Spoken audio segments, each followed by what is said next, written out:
Hello friends, तो आज हम एनसीईआरटी का एक एग्जाम्पल सॉल्व करेंगे जो कि व्हीटस्टोन ब्रिज से रिलेटेड है।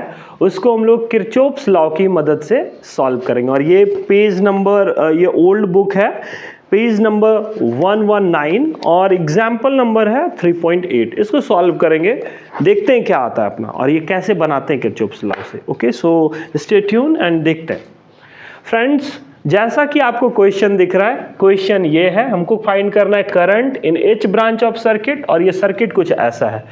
तो हमको किरचॉफ्स का रूल लगाना है। किरचॉफ्स के दो रूल होते हैं, दैट इज केसीएल और केवीएल। तो आपको पता है वो केसीएल और केवीएल क्या होता है। अब इसको अप्लाई कैसे करते हैं, तो हम लोग क्या कर रहे होते हैं, सबसे पहले इस ब्रांच में करंट डिस्ट्रीब्यूट करते हैं अकॉर्डिंग टू केसीएल। तो आपको पता है अकॉर्डिंग टू केसीएल, केसीएल क्या कहता है, करंट जो भी ब्रांच में ट्रैवल करेगा वो करंट जंक्शन को देख करके करेगा। Total incoming current outgoing current के बराबर होना चाहिए। ये जो करंट पास करेगा 10 वोल्ट, आई से इसका नाम आई दे देते हैं। जैसे ये आई जाएगा, यहाँ पे एक जंक्शन मिलेगा, आई आएगा यहाँ पे, और एक करंट जाएगा आई और दूसरा I1, और यहाँ पे जो रेस्ट करंट जाएगा वो बच करके जाएगा, that is I minus I1। ये मैंने जंक्शन पे डिस्ट्रीब्यूट कर दिया। जब आप देखेंगे कि आई एंटर किया और इतना निकला, तो आपको पता चलेगा इनकमिंग और आउटगोइंग करंट आपस में बराबर हो पा रहा है। तो इसके बाद जब ये I1 इधर फ्लो करेगा तो फिर से एक जंक्शन उसको यहाँ पे मिलेगा और इस जंक्शन में फिर से डिस्ट्रीब्यूट करेंगे और मान लेते हैं कि इधर करंट कितना जा रहा है, that is I2। So automatically इस रूट में जो करंट मिलेगा वो मिलेगा I1 माइनस I2।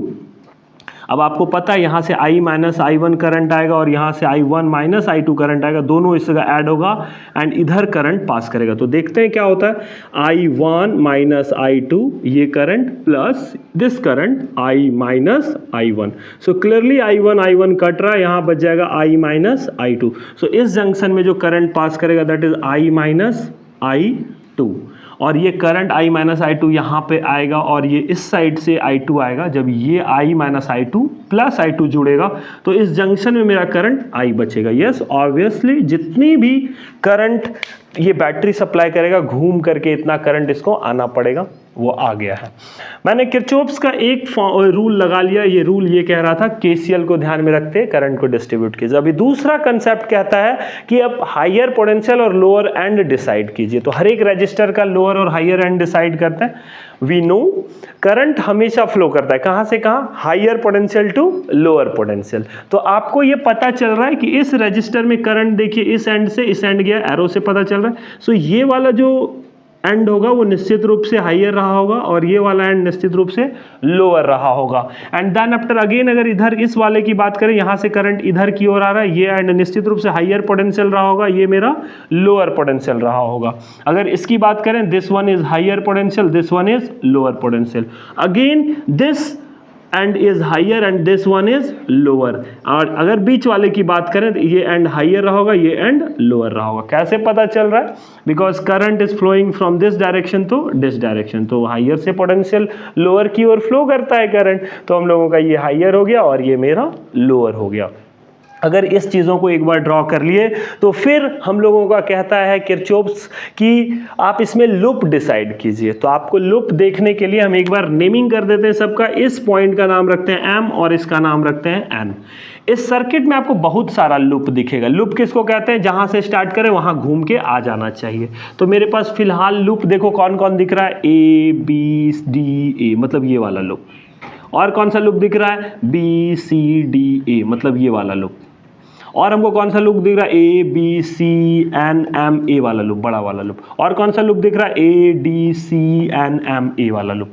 सो मेरे पास there are many numbers of loop. यहाँ पे हम लोगों का बहुत सारा लूप है, बट हमको लूप चूज करना है। और उसका नंबर कैसे डिसाइड करते हैं, नंबर ऑफ लूप का, तो हम आपको बता दें कि जितना इसमें वेरिएबल करंट है, कितना वेरिएबल करंट है, एक I, दूसरा I1 और दूसरा I2।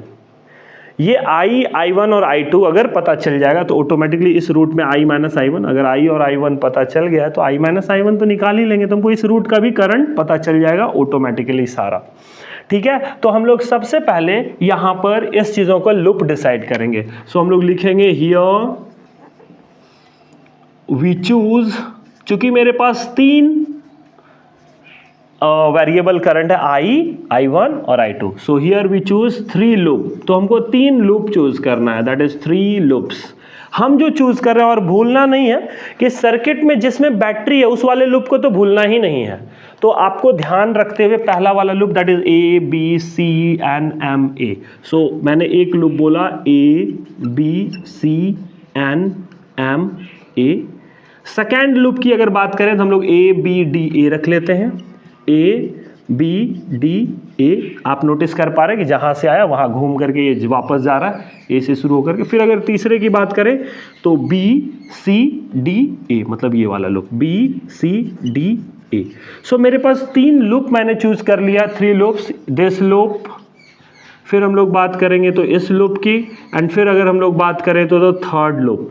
इससे हम लोगों को ये पता चल पा रहा है कि सर्किट में मेरे 3 लूप मैंने चूज कर लिया क्योंकि 3 वेरिएबल्स हैं. अब हम लोगों को केवीएल कहता है, आई मीन किरचॉफ्स रूल कहता है कि आप लूप में डायरेक्शन चूज कीजिए, either clockwise either anti clockwise उस लूप का. तो अगर एक का डायरेक्शन क्लॉकवाइज है तो दूसरे का भी हम लोगों को क्लॉकवाइज ही रखना पड़ेगा. सो हम चूज करते हैं कि we choose clockwise path.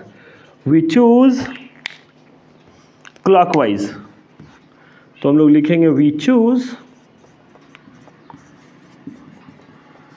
clockwise. So automatically देख लीजिए clockwise ये वाला डायरेक्शन होगा, इस वाले लूप में भी ये होगा, और बड़े वाले लूप में भी इधर से घूम करके इधर ही जाएंगे. So it is clockwise. So अब हम लोग इंडिविजुअली तीनों लूप में किरचॉफ्स वोल्टेज लॉ लगाएंगे. और केवीएल, किरचॉफ्स वोल्टेज लॉ या लूप लॉ क्या कहता है, किसी भी लूप में, इलेक्ट्रिक सर्किट के किसी भी लूप में जो नेट पोटेंशियल होता है दैट शुड बी 0. तो वो हम लोग कर लेंगे. तो हम लोग लिखेंगे फ्रॉम KVL. बाबू इस बात का ध्यान हमको रखने देना कि ये आ रहा है ना, आ रहा है. From KVL. So summation of potential in first loop should be equal to 0. तो अब हम लोग पहले लूप की बात कर लेते हैं फ्रॉम KVL. तो फॉर ABCNMA लूप. तो इस लूप में हम लोग क्लॉकवाइज चलेंगे. हम लोग स्टार्ट करते हैं A से. अगर A से स्टार्ट करेंगे तो जैसे जैसे हम लोग बढ़ना शुरू करेंगे VA से लेकर के, तो हम लोग क्या लिखेंगे, इसका पोटेंशियल हम लोग ले लेते हैं, मान लेते हैं दैट इज क्या मान लें हम लोग, that is VA, positive VA. इसका नाम लेना है पॉजिटिव क्योंकि घूम करके अगर A पे आ रहा है इसका मतलब ये पहले पॉजिटिव रहा होगा, हायर पोटेंशियल, बाद में लोअर रहा होगा. अब जैसे इधर फ्लो करेंगे इसका पोटेंशियल क्या होगा इस रजिस्टर का, तो रजिस्टर का पोटेंशियल होता है V equal to IR from Ohm's law. और अगर ओम्स लॉ से V इक्वल टू IR होता है तो V पता, I पता है हमको I1 और R क्या है 100 ओम. सो ऑटोमेटिकली हमको पता चल जाएगा इसका potential that is equal to I1 into 100. But ध्यान रहे ये पोटेंशियल हायर टू लोअर जा रहा है, मतलब मेरा पोटेंशियल ड्रॉप कर रहा है. मतलब जिस एंड पे निकलेंगे उसका नेचर मान के चलेंगे. इस रजिस्टर का पोटेंशियल कैसा है, पोटेंशियल ड्रॉप. कैसे पता चल रहा है, क्योंकि लोअर एंड पे निकल रहा है. और अगर पोटेंशियल ड्रॉप हो रहा है तो हम लोग साइन देंगे माइनस, उसका हो जाएगा 100 I1. फिर हम लोग सेकेंड पे जाते हैं इधर से, क्योंकि मेरा लूप B से C की ओर जा रहा है. इसमें भी हम लोग चूंकि यहाँ से यहाँ लोअर पे निकल रहा है, पोटेंशियल ड्रॉप है, so it will B minus and this should be 10 I2. When we move from here to here, again we get to know the battery. Battery का ये नेगेटिव टर्मिनल है, दैट इज लोअर एंड, और ये higher and. जैसे हम लोग इधर जाएंगे अगेन इसमें क्या हुआ है, हायर एंड पे निकले, ये पोटेंशियल गेन है. So will write +10. एंड जब वापस घूम करके VA पे आएंगे that is -VA. That should be equal to, net potential ही हो गया, that should be equal to 0. अब आपके मन में हो सकता है सर एक बार पॉजिटिव ले रहे हैं VA, एक बार नेगेटिव. इसलिए ले रहे हैं because current always flow from higher to lower. मैंने इसको पॉजिटिव माना है, देन आफ्टर नेगेटिव माना है. तो इससे आपको क्लियर ही यहाँ से निकल करके आ जाएगा एक इक्वेशन दैट ओके. सो एक इक्वेशन निकल करके आएगा, that equation I am trying to give, wait. So इसमें हम लोग एक इक्वेशन दे देंगे और वो इक्वेशन होगा VA तो कट जाएगा, यहाँ पे बच जाएगा दैट इज 100 I2 I1, माफ़ी चाहेंगे I1 plus 10 I2 is equal to 10. इस वाले को उधर, इस वाले को उधर, तो ये हो गया. यहाँ से आप जैसे कॉमन लेंगे it should be 10 I1 plus I2 is equal to 1. So this equation I have termed the equation number 1. I hope you have got it. Now the second, for loop A B D A, इस लूप की अगर बात कर लें, क्योंकि हम लोग इसलिए लूप चूज कर रहे हैं, हमको ऐसा 3 इक्वेशन चाहिए होगा। Why we are looking for 3 equation, because हमको पता है मेरे पास 3 वेरिएबल है, तो मेरे पास 3 इक्वेशन होना होगा। सो एक इक्वेशन आ गया। अब for loop A B D है, तो इसके लिए फिर ए से स्टार्ट करेंगे। तो चूंकि हमको पता है summation of potential in the loop should be 0, तो हम लोग यहाँ पे लिखेंगे और वो जो होगा that will be what I am going to inform. यहाँ से फिर से चलेंगे, क्योंकि यहाँ से लोअर पे निकले ये पोटेंशियल ड्रॉप है, पहले तो वी ए लिख लें माइनस, बिकॉज लोअर एंड पे निकले पोटेंशियल ड्रॉप है। मेरा पाथ क्लॉकवाइज है ना, दैट इज वाई। इसका पोटेंशियल क्या होगा 100 I1। फिर हम लोग घूम करके यहाँ आएंगे, इसका पोटेंशियल ड्रॉप हो रहा है क्योंकि हायर से लोअर है, तो इट विल बी 15। और करंट कितना पास किया है I1 माइनस I2। ओके, जब हम लोग यहाँ से यहाँ घूम करके आए, आप नोटिस कीजिए मेरा पाथ इधर है, करंट भले फ्लो कर रहा है, लेकिन मेरा पाथ ऐसा है, तो हम लोग लोअर एंड से हायर एंड पे जा रहे हैं। सो it is potential gain. So will write, क्योंकि हम लोग घूम करके वापस आ रहे हैं ना, हायर एंड पे निकल, सो इट इज पोटेंशियल गेन। अभी जैसे ही पोटेंशियल गेन लिखेंगे इसको, तो यहाँ पे हायर एंड होगा, तो इट इज पॉजिटिव।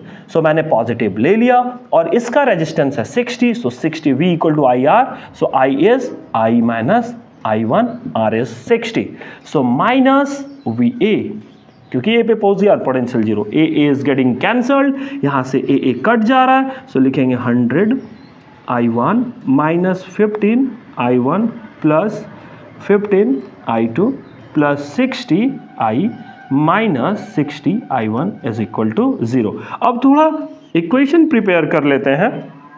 I वाले को पहले लिख लेते हैं, दैट इज 60 I, इसको मैंने डन कर लिया। अभी I1 को चेक करते हैं, there is I minus I2, so I1 यहाँ पे मेरे पास 3 है, 1 2 3, जैसे ऐड करेंगे तो ये हो जाएगा minus 175 I1 plus 15 I2 should be equal to 0। अभी इससे कॉमन ले लेते हैं 15, जैसे ही आप कॉमन आउट कीजिए, बाबू ये दिख रहा है क्या, देखो तो नीचे वाला इक्वेशन फर्स्ट और सेकेंड, ये दिख रहा है 15। So I have chosen the LCM out, it will be 15 4I minus, जैसे इसको करेंगे तो ये हो जाएगा, ये तो 15 आ ही नहीं रहा है, इसका 15 75 2, तो ये तो कट ही नहीं रहा, माफ़ी चाहेंगे। तो इससे 5 कॉमन ले लीजिए, जैसे लीजिएगा तो आएगा 12I माइनस, जैसे लेंगे तो ये हो जाएगा 3 5 35 I1 plus 3 I2 is equal to 0। एक स्टेप और देख लो, छोटी दिख रहा है कि अभी देखो तो नहीं दिख रहा है। सो यहाँ से हमको ये पता चल गया, तो मेरा यहाँ पे अब इसके ऊपर जा रहे हैं, तो ये मेरा यहाँ से एक दूसरा इक्वेशन आ जाएगा, that is 12I minus 35 I1 plus 3 I2 should be equal to 0, and this is equation number 2। So इस तरीके से हमको 2 इक्वेशन मिल गया। अभी हम तीसरे इक्वेशन की ओर जाएंगे और हम लोगों का काम हो जाएगा। तो इसके लिए सबसे पहले हम लोग यहाँ पे चूज करेंगे अगेन फॉर लूप BCDB, तो हम लोग अप्लाई करेंगे summation of potential in the loop should be equal to 0। So हम लोगों का लूप जैसे ही हम लोग यहाँ से स्टार्ट करेंगे, तो आपको पता है जैसे B से स्टार्ट करेंगे, इसका पोटेंशियल VB ले लेते हैं। चूंकि यहाँ पे हम लोग लोअर एंड पे निकल रहे हैं, मेरा क्लॉकवाइज रोटेशन है, इसका जो पोटेंशियल हो जाएगा वो हो जाएगा V इक्वल टू IR। तो इसका पोटेंशियल देखो, I2 करंट जा रहा है, रेजिस्टेंस इतना है, सो इट शुड बी 10 I2। घूम करके यहाँ पे जाएंगे, आप जैसे इधर जाएंगे हायर से लोअर से हायर पोटेंशियल हम जा रहे हैं, सो इट इज पोटेंशियल गेन, और इसको लिखेंगे 5I माइनस I2। और जब जैसे ही हम लोग घूम करके इसमें जाएंगे, यू विल नोटिस, आप देखेंगे कि यहाँ से लोअर से हायर एंड पे गए हुए हैं, तो इसका भी पोटेंशियल गेन है, और हम लोग लिखेंगे 15 into I1 minus I2, and then after potential B पर रीच कर जाएंगे, that is minus VB, so it should be 0। So VB cancelled out. यहाँ से एक बार फिर से इक्वेशन रेडी कर लेते हैं, and that equation is nothing but जो इक्वेशन आ रहा है वो आप देख पा रहे हैं, ये तो सिंपल कैलकुलेशन है। यहाँ से 15 I1 minus 15 I2 equal to 0 आएगा, और जैसे ही हम इन चीज़ों को लिख पाएंगे तो एक बार फिर से अरेंज कर लेते हैं। 5I को पहले लिखते हैं, फिर प्लस 15 I1 को लिख लेते हैं, फिर I2 I2 I2. When you add it, you are going to get minus 10 minus 25, and that is minus 20. Oh, sorry, we are getting mistake. So I2 I2 I2. When you add minus 10 minus 5 minus 15 minus 15. So minus 30 I2 should be equal to 0. इससे जैसे ही आप 5 common लेंगे वो आ जाएगा, that is 3I1 minus 6I2 is equal to 0. और यहाँ से जो इक्वेशन निकल करके आएगा that is I1 3I1 minus 6I2 should be equal to 0, and this one is the third equation. इस तरीके से हम लोग थर्ड इक्वेशन में पहुंच गए, और इसको पॉज करना है बाबू थोड़ा. थर्ड इक्वेशन पे पहुंच गए. अब इस तीनों इक्वेशन को हम एक जगह कलेक्ट करके रखेंगे. Wait a minute, you should not do that. रुक जाओ, कुछ नहीं करना है अभी. तो अभी मैं तीनों इक्वेशन को एक जगह लिख देता हूं so that it will be easy to us. कहाँ है वो मिटाने वाला? वहाँ है. Okay, I am having.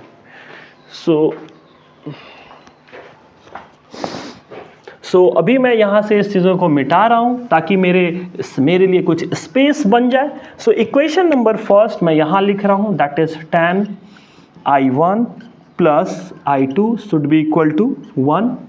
First equation. What is the second equation? That is 12I minus 35I1 plus 3I2 is equal to 0. Equation number second. And the third equation, I plus 3I1 minus 6I2 should be equal to 0. This is the third equation. इस तरीके से मैंने equation लिख लिया. अब मैं तीनों equation को वाइप आउट कर दूँ. क्या उसको पाउस करने का है स्पेस? रुक जाओ, नहीं, there is no point for pausing. छोड़ दो बाबू. So I will do it. छोड़ दो, हटा दो. सो मैंने इसको थोड़ा स्पेस बना लेते हैं बिकॉज इसका कोई भी अभी नीड रहा नहीं. मेरे को जो चाहिए था इक्वेशन, मैंने तीनों इक्वेशन ले लिया है. अभी इसको हम रेडी कर लेते हैं. अरे बाप रे, मिटा दिया मैंने. सो इस तरीके से मेरा ये 3 इक्वेशन हमको प्राप्त हो गया. अब इसको हम लोग एलिमिनेशन और सब्स्टिट्यूशन मेथड से सॉल्व करेंगे. तो इसको सबसे पहले करने के लिए देखो, इक्वेशन सेकेंड और थर्ड में हम लोग क्या कर सकते हैं? वी कैन फ्रॉम इक्वेशन 3 क्या कर सकते हैं? इक्वेशन 3 से देखिए, I1 इज इक्वल टू क्या आ जाएगा? रेस्ट को उधर भेज दीजिए. 6I2 minus 3I1. अभी करेंगे हम लोग फ्रॉम इक्वेशन 2. जैसे ही हम लोग इक्वेशन 2 की बात करेंगे तो 12I का वैल्यू यहाँ पुट कर देते हैं, that is 16I2 minus 3I1 minus 35I1 plus 3I2 should be equal to 0. अभी जैसे ऐसा करेंगे, इसको सॉल्व कर लेते हैं. 12 6 72I2, 12 3 36I2 minus 35I1 plus 3I2 is equal to, so यहाँ पे तो I1 होना चाहिए. सो ये कर लिया. अभी जैसे ऐसा कर लेंगे तो आप इस बात को नोटिस कर पा रहे हैं, 72I2 3, so it should B 75I2. इसको जैसे ऐड करेंगे it will be what? 71I1 is equal to 0. This one I said equation 4. Now I have 2 equations, like fourth equation and first equation. तो इन दोनों को सॉल्व करेंगे और हम लोगों का कुछ आंसर निकलता हुआ दिख रहा होगा. अभी देखिए आगे हम लोग क्या करेंगे, हमको सब्स्टिट्यूट करना है बेसिकली और कुछ नहीं. सो हम लोग देखो फ्रॉम इक्वेशन फर्स्ट से क्या कर सकते हैं? फ्रॉम इक्वेशन फर्स्ट, अगर इक्वेशन फर्स्ट की बात करें, दिस वन, इसे क्या लिख सकते हैं हम लोग? लिख सकते हैं I2 is equal to 1 minus 10I1. अभी जैसे ही ऐसा हो गया तो फिर अब हम लोग करेंगे इक्वेशन 4. सो इक्वेशन 4 में हम लोग इस I2 की वैल्यू को रिप्लेस करते हैं. It should be 75 1 minus 10I1 minus 71I1 should be equal to 0. जैसे ऐसा करेंगे it should be 71 minus 750I1 minus 71I1 should be equal to 0. When we do it will be 75 और ये minus minus plus हो जाएगा और जैसे उधर जाएगा तो ये हो जाएगा 1721 821. So is it okay? So जैसे करेंगे, हाँ ये ओके है. सो देयरफॉर I1 की वैल्यू जो आएगी वो आएगी 75 अपॉन 821 एम्पियर। सो एक चीज़ें तो निकल करके आ गई, that is I1 is equal to 75/821 ampere. Again अगर इसका भी इक्वेशन नाम रख दीजिए, दैट इज इक्वेशन 5। अब इक्वेशन 5 से अगेन फ्रॉम इक्वेशन 5, अगर इक्वेशन 5 की बात करें तो I2 इज इक्वल टू हो जाएगा दैट इज 1 माइनस 10 I1 75/821, जो कि I1 की वैल्यू आई है। जैसे आप इसको सॉल्व करेंगे you are going to get 821 750 I2। सो यहाँ से मेरा I2 का वैल्यू जो आएगा 71/821 ampere.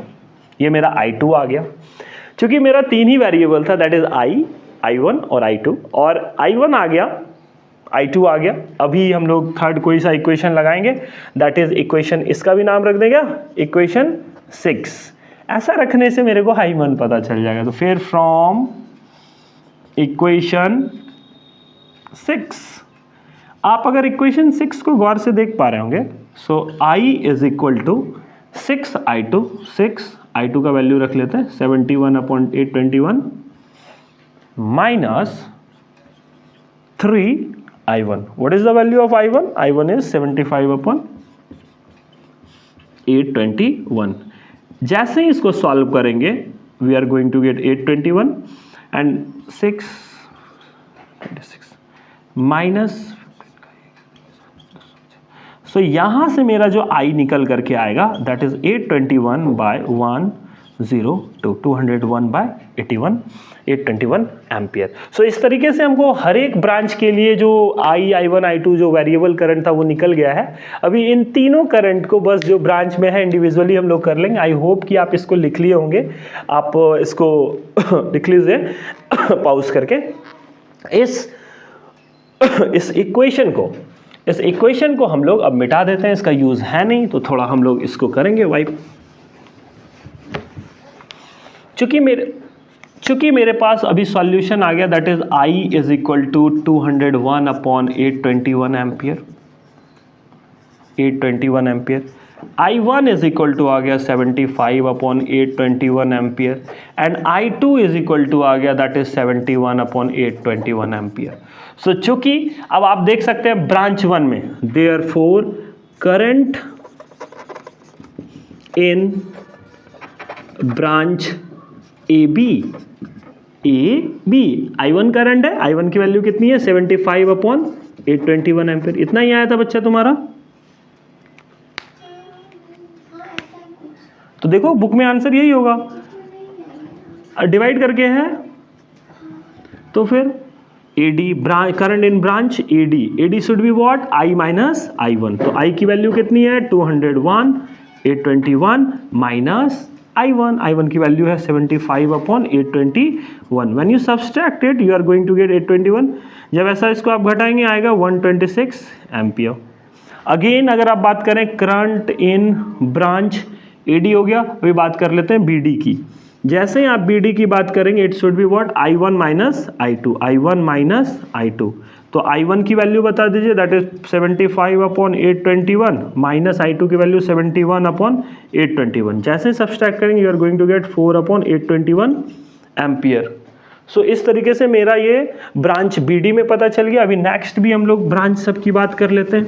This will be our answer. So this is the method कि उसको हम लोग, अगर व्हीटस्टोन ब्रिज मेरा बैलेंस नहीं है तो ऐसे केस में हम लोग ऐसा कर सकते हैं। फिर अगर हम लोग बात करेंगे तो हम लोग लिखेंगे current in branch AB BD and AD। We have get to know, तीन ब्रांच पता चल गया, दिस। अभी बात कर लेते हैं हम लोग current in branch BC। So BC branch में जो करंट है that is I2 and that must be equal to 71/821 ampere. ये हो जाएगा। फिर अगर हम लोग बात कर ले current in branch DC, D से C, that is I minus I2। So I का वैल्यू कितना है, that is 201/821 minus I2, that is 71/821. When you subtract it, it will be 130 ampere. So इस तरीके से हम लोगों को सारे ब्रांचेस में करंट पता चल गया। और अगर हम लोग टोटल करंट की बात करें, सो टोटल करंट हो जाएगा मेरा I and that should be equal to 201/821 ampere. So इस तरीके से हम लोग किरचॉफ्स को अप्लाई करते हैं, दोनों KVL और KCL को। So I hope you will got it, you have got it. Okay, so thank you.